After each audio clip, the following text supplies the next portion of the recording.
Welcome to Veterans Chronicles. I'm Greg Columbus. Thanks for being with us. We're honored to be joined today in studio by Mr. Robert F. Owens. He is a veteran of World War II.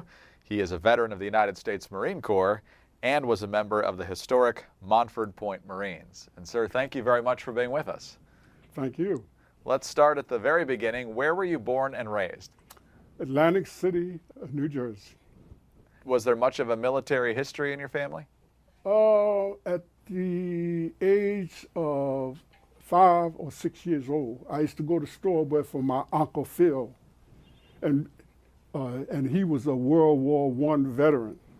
He fought in France, and he was gassed in France, and his face was twisted like that. He used to slob from the mouth. So that was my first encounter with anything about the military or anything like that. But was my uncle. Right. And that was around 1936 when I used to go to store for him. So you were about 14 years old when Pearl Harbor was attacked. Right, absolutely. What was your reaction to it? What were you thinking at the time that you heard that news? About them attacking Pearl Harbor? Yes, sir. I heard President Roosevelt speak on the radio, and he explained, everything that happened to the American people, and because back then, all the news was just radio, so everybody crowd around the radio and listen to him, and he was telling us that that day, December the 7th, would live in infamy. And he said, the only thing to fear is fear itself, and we will be, victorious. And his word, it turned out to be true. Did you know at that moment that you wanted to be part of that effort? Well, not at that moment so much, no. Later on, I used to travel from Atlantic City to Philadelphia, which is about a 60-mile radius from Atlantic City. And us boys, we used to hitchhike. Farmers would pick us up, and one would take us 18 miles, other 15 miles, until we got to the Benjamin Franklin Bridge, and then we'd go across the bridge, into Philadelphia. When the war started, in 43, when I was 16 years old, I was in Philadelphia, coming down the street, a Broad Street, and I seen this induction station. And Uncle Sam had his big hat on and red, white, and blue, said, "I want you." So I was with a friend of mine. We were 16 at the time now, I'm talking about. And we dared each other to go in there and sign up for the military. It was on a dare. We both agreed to go in there. And my friend Bobby Andrews, he joined the Navy, and I joined the Marine Corps. So this was really on an instinct. It wasn't that you carefully looked at all the different branches and chose the Marine Corps. Yeah, it was just, let's do it. But see, that's ahead of my life. See, because early on, I didn't go to school very far because I had like a speaking problem when I was young. I used to stutter so bad, it would take me an hour to get one word out. But so, so I ended up dropping out of school. But so I wasn't doing anything at that time but wandering around the street, because all the other kids my age, they was in school. But so, hey, I was glad to go into the military because that gave me direction. I learned so much by going in there because my father died when I was 9 years old. So I only remember him vaguely, So the military actually helped me to grow up also. I got disciplined. I met older guys, and I found out about life that is not all about me. It's about we. See, once you join the Marine Corps, you'll find that out quick. Now, you were only 16 at the time, though. Only 16 years old, yes. So did you tell them a different age, or how did that work? When I got to camp, you mean? No, how did they let you in at 16? Did you? They didn't check. Just simple as that, you know. Did you tell them you were 18? They asked you all the questions. Where were you from? What date of birth? And all those questions. Boy, but I just lied. Boy, I put instead of 1927, but I put down there 1925. See, so back then, you know, the armed forces wasn't that highly technical. As long as you were physically fit, which I was. That's one thing I know I was. As long as you was physically fit and you knew how to shoot a rifle, you were qualified, you know, I mean, to go into service. They had men in there from 14 years old back during World War II up to maybe 46, 47 years old. Wow. See? So in my platoon, boy, that I came through in 1942, most of the guys was 18, 19, 20 years old, but we had a couple guys, you know, in our platoon that was married and had children, you know, and they were in their 30s, you know, middle and later 30s. But so they were old men to us. Right. But, I mean, just to give you like an idea. Sure. You know, see, anybody but could enter service back then as long as you passed for the physical. Now today, I probably couldn't qualify, you know, because the armed forces is so technologically advanced. Mm-hmm. I don't have the educational background, see. Right. I probably couldn't go in service today.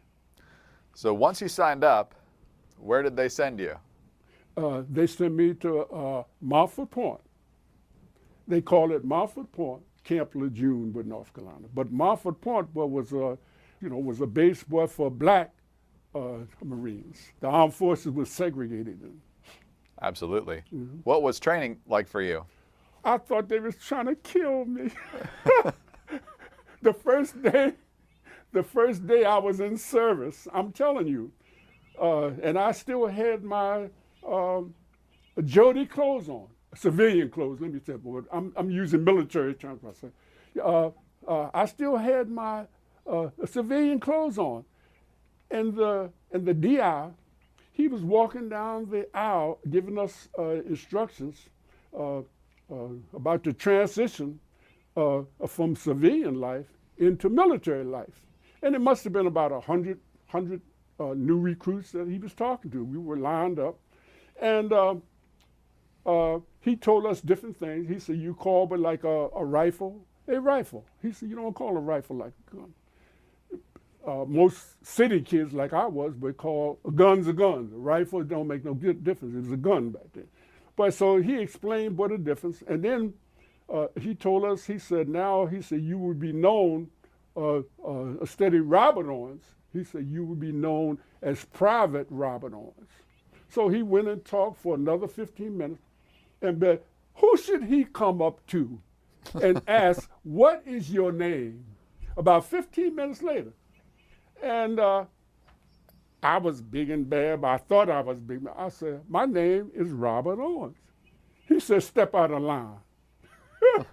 Don't forget now, I mean, this is my first day in camp, and I still got my civilian clothes on. He took an M1 rifle, which was the standard rifle of World War II, M1 rifle, stood up, extend your arms, and he laid that rifle across my wrists, with my wrists extended. And then he started walking up and down the aisle, and about 3 or 4 minutes, my arms started dropping down. He looked back, he said, get him up, get him up. I said, get him up. And then, he went on to talk. But after a while, that rifle, it only weighed 9 pounds, but you keep your arms extended for 10 minutes, sweat started popping out on your head, and oh my God. But right then I said, what have I got myself into? But that was my introduction to the military life. I was able, boy, to, I think, but do pretty good. I mean, under the circumstances, but because the facility, wasn't that great down there, because they had just threw the camp, boy, together, let's see, Roosevelt signed an executive order, what was it, 8802, that the United States Marine Boy had to take blacks. And he signed that in 1941. And the first black recruits that came into Montford Point in 42. But so you can imagine what kind of camp it was that quick. You understand? Being very quickly up. assembled, Yeah, right? Too quick. See? And but we were all young men back then. We wasn't worried about what kind of camp it was and all that kind of stuff. All we wanted to do, boy, was be good Marines, and fight for our country. That's all. No more, no less. Sir, let's take a quick pause there. We're speaking with World War II veteran, U.S. Marine Corps veteran, Montford Point Marine, Robert F. Owens. Three great titles right there. We've just begun the story. We'll talk more about his time at Montford Point and his time in the Pacific Theater. We'll be right back on Veterans Chronicles. Welcome back to Veterans Chronicles. I'm Greg Corumbus. Thanks for being with us.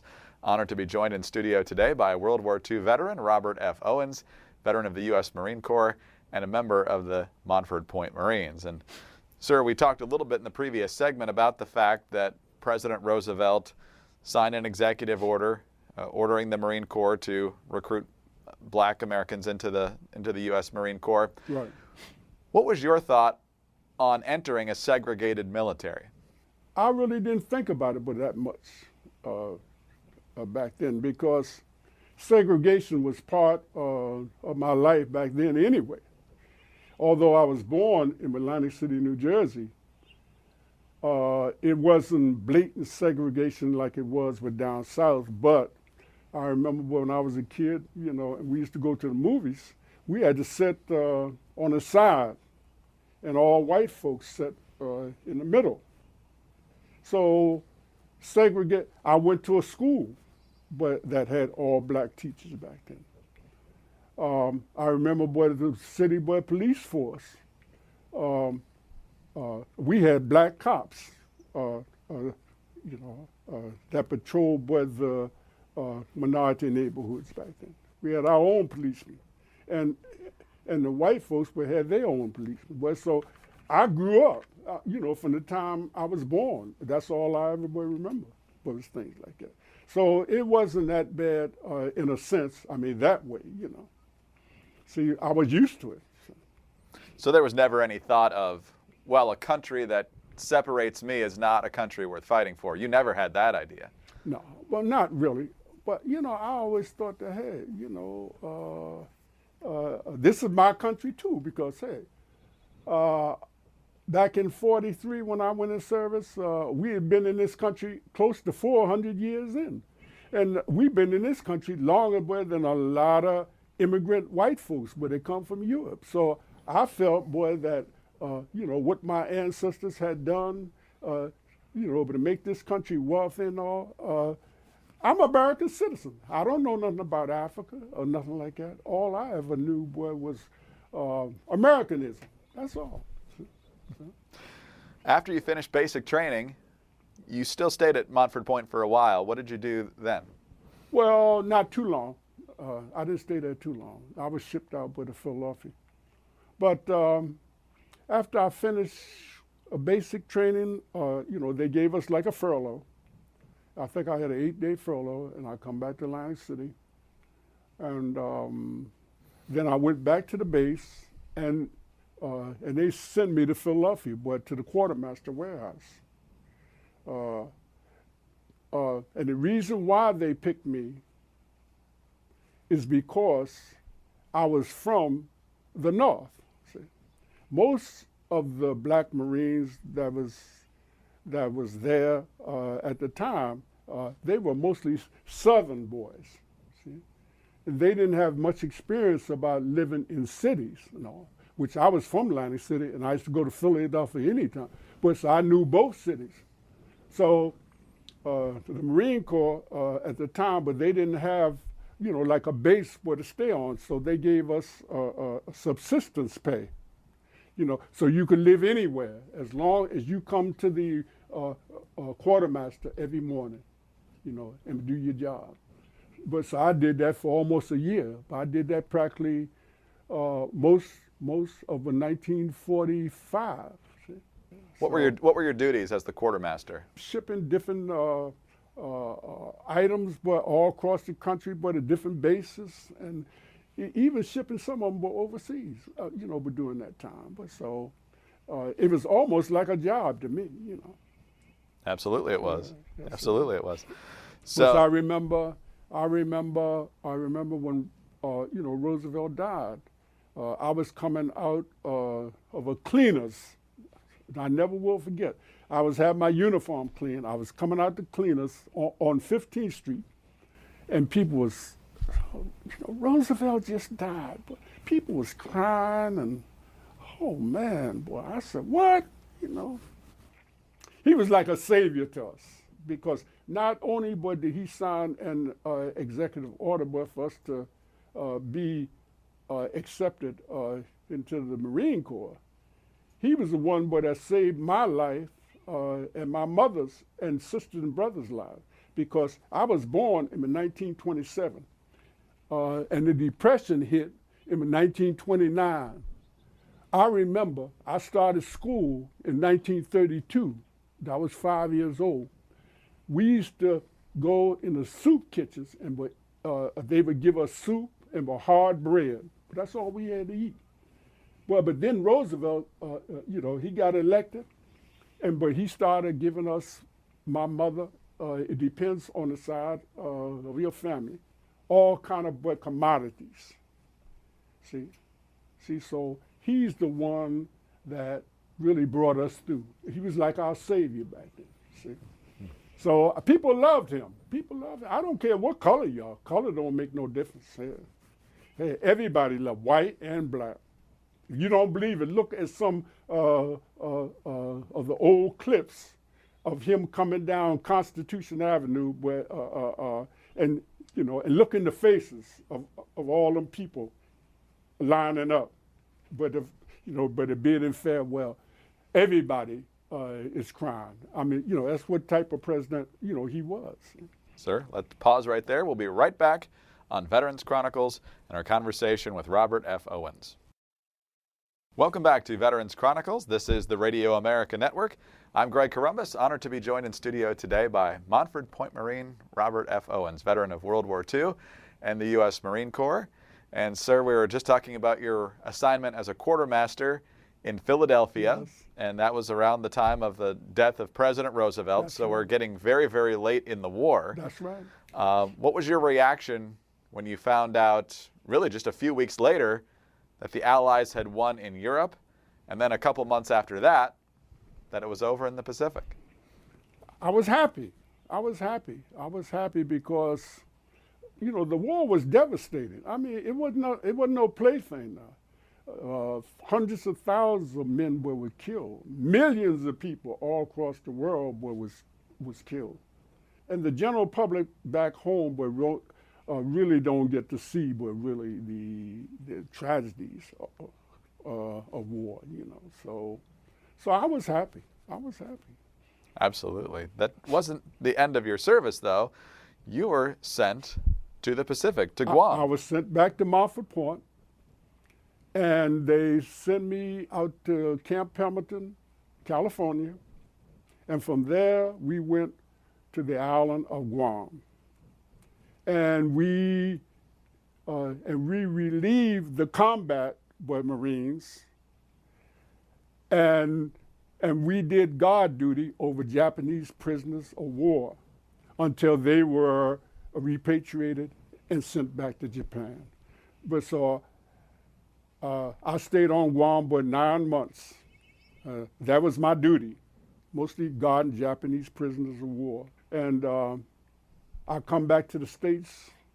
Before we get there, let's back up just a little bit, Go ahead. because some of the research I've done suggests that you had kind of an interesting trip from the West Coast out to Guam. I did. It took us Well, the day, boy, my son fought in Vietnam. Pete, boy, he was in the Green Berets. He was on a jet plane in so many hours, but he was in Vietnam. We left California on a troop ship, going to Guam. And, the war hadn't been over that long, and a lot of Japanese submarines were still out there, and they were still sinking ships. But so what happened, I guess sonar encountered submarines in the air, but somewhere. But so we had to do zigzags. We had to change our course and go around. It took us 2 weeks to get there. Wow. 2 weeks.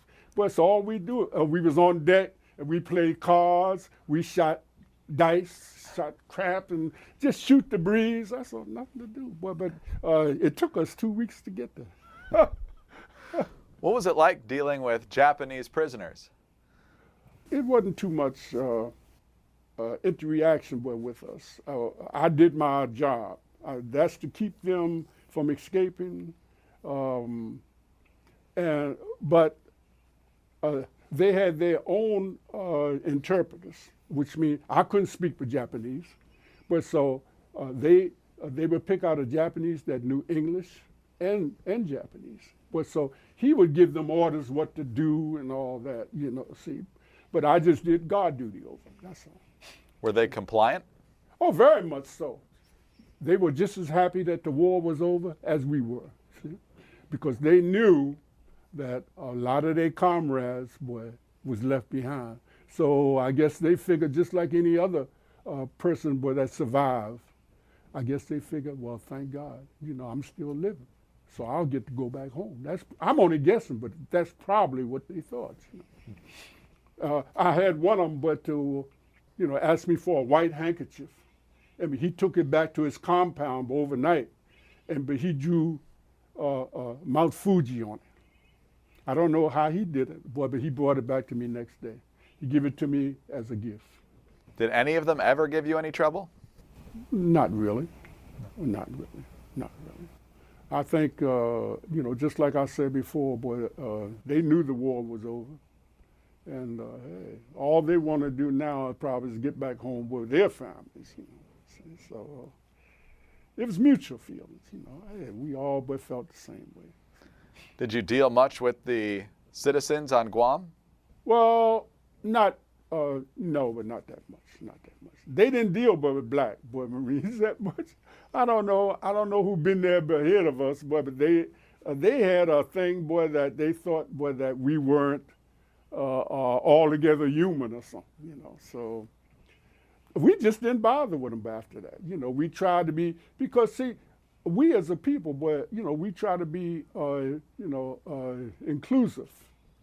Anybody can stay in, our neighborhood. We don't care what color you are. Just like you, if you want to move in the black neighborhood, nobody want to harm you, because we've never been that way as a people. See, so I knew back then. I said it don't make no difference, because I said, hey, I'm not interested in none of them really. I wasn't interested in them at that time, really. No way. See, but no, the Guamanians was all right. They were people. I mean, like everybody else. But some kind of way, the word had preceded us over there that we weren't fully human. See, I could go into deeper detail, but I'm not going to do that. See? But and see, people not knowing no better, they buy into that. I mean, the Europeans didn't, because I had two brothers, that fought in World War II. My older brother Luther and Louis, they fought in Europe.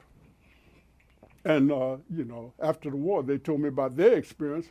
And people in France and places like that, Italy, they accepted American blacks for who they were. You understand what I'm saying? But these in the islands, but those people was a little. They didn't have much information, no way. So whatever somebody tell them, they believed it. So. I'm just telling you like a little part of it. That's all right. That's what we want to get from you. How hot did it get there? Oh, the temperature was fine. Always in like the 80s. Really? Oh, yes. Very, very hospitable temperatures. Very much. But while I was over there, they did have, like a typhoon come down through there. And everything was on lockdown, everything was locked down. And that lasted like a couple of days, and then that blew over. But other than that, I mean, the weather there is beautiful, beautiful weather. And then it was July of 46 that you were sent back home? Let's see, I was discharged in August. July, probably July, yeah. Were you excited to leave?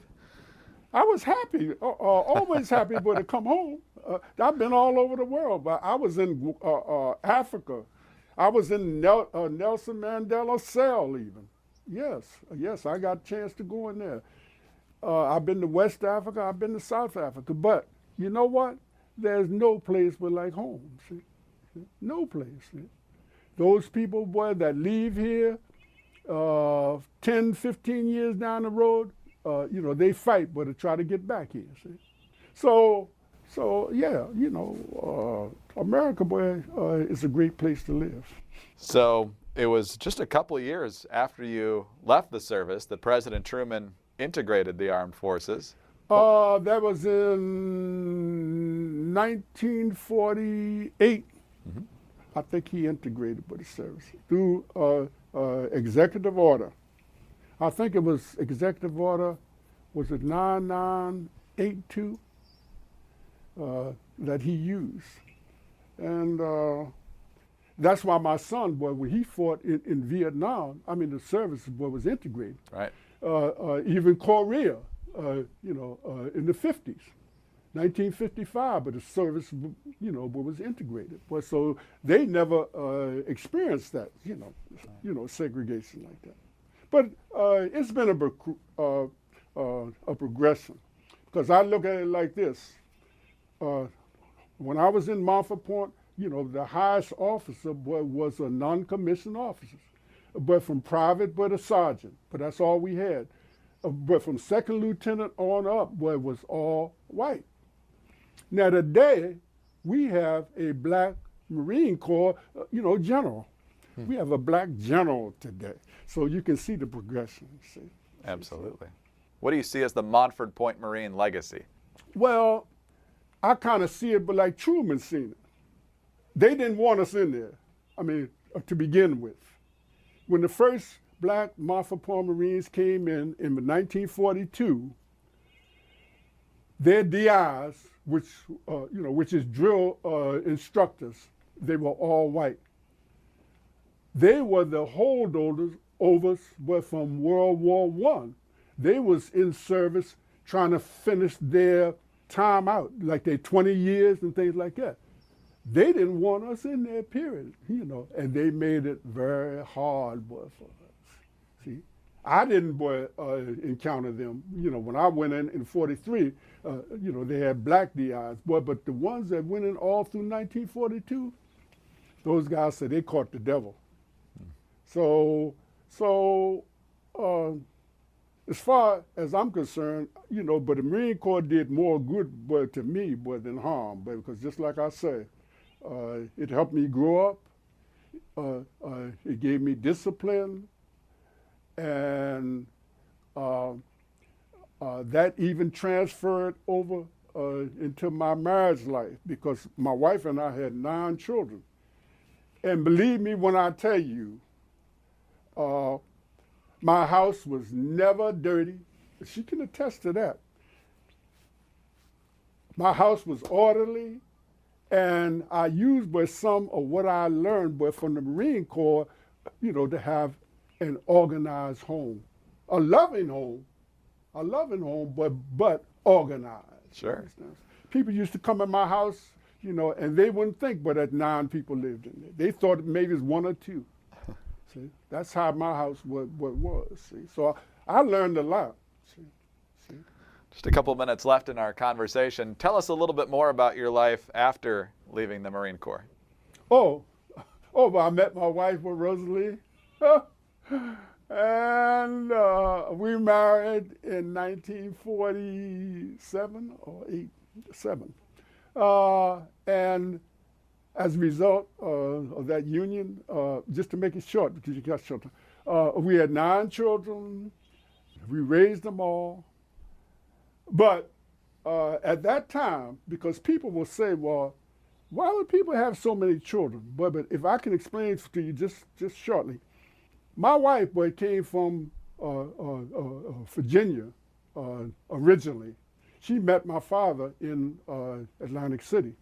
But during the time she was born in 1894, my mother was born. And during that time, most black people lived on farms. And they had the mentality that the more children you had, you know, but the better you can work your farm, and boy, hey, they have more income and all that. You know, so those women, you know, when they left the farm and came to the city, they brought the same mentality because they were used to large families. My mother come from a family of 11 or 12, you know, and my mother had 11 children. My mother had 11 children. My wife had 9 children. Not today, but you talk to these young black girls and talk about even 3, they tell you, no, you got to be crazy.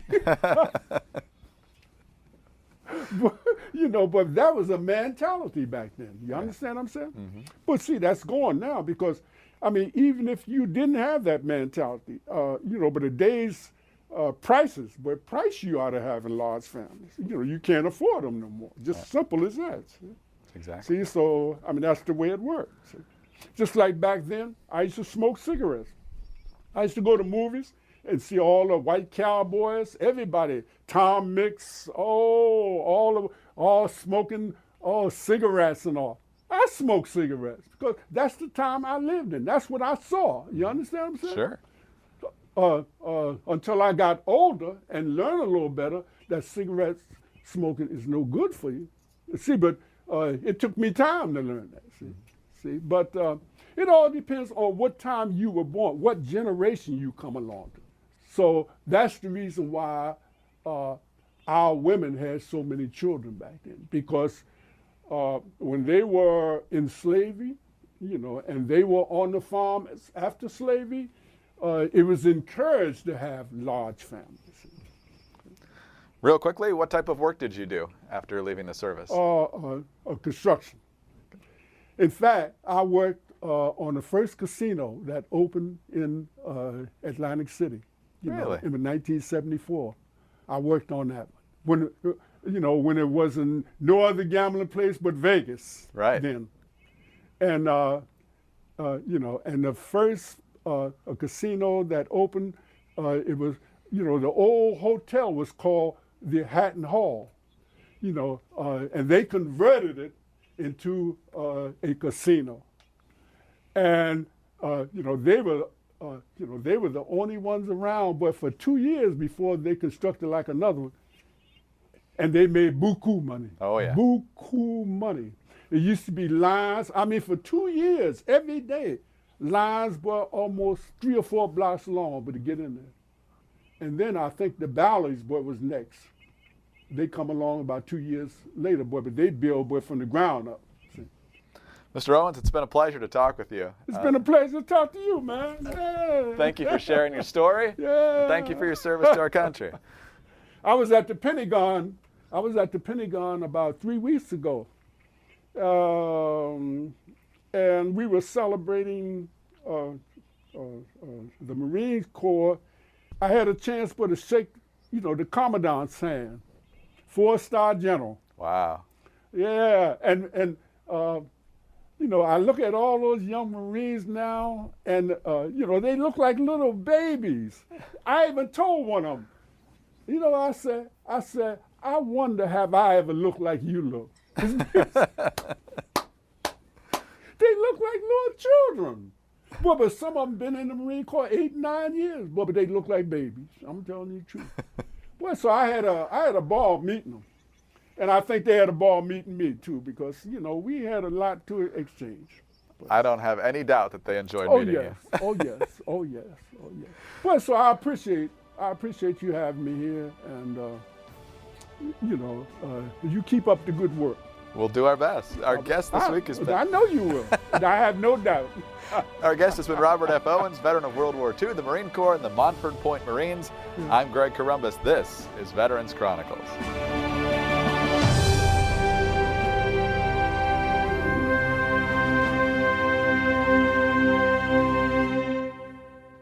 Hi, this is Greg Columbus, and thanks for listening to Veterans Chronicles, a presentation of the American Veterans Center. For more information, please visit AmericanVeteransCenter.org. You can also follow the American Veterans Center on Facebook, and on Twitter, we're at AVC Update. Subscribe to the American Veterans Center YouTube channel for full oral histories and special features, and of course, please subscribe to the Veterans Chronicles podcast wherever you get your podcasts. Thanks again for listening, and please join us next time for Veterans Chronicles.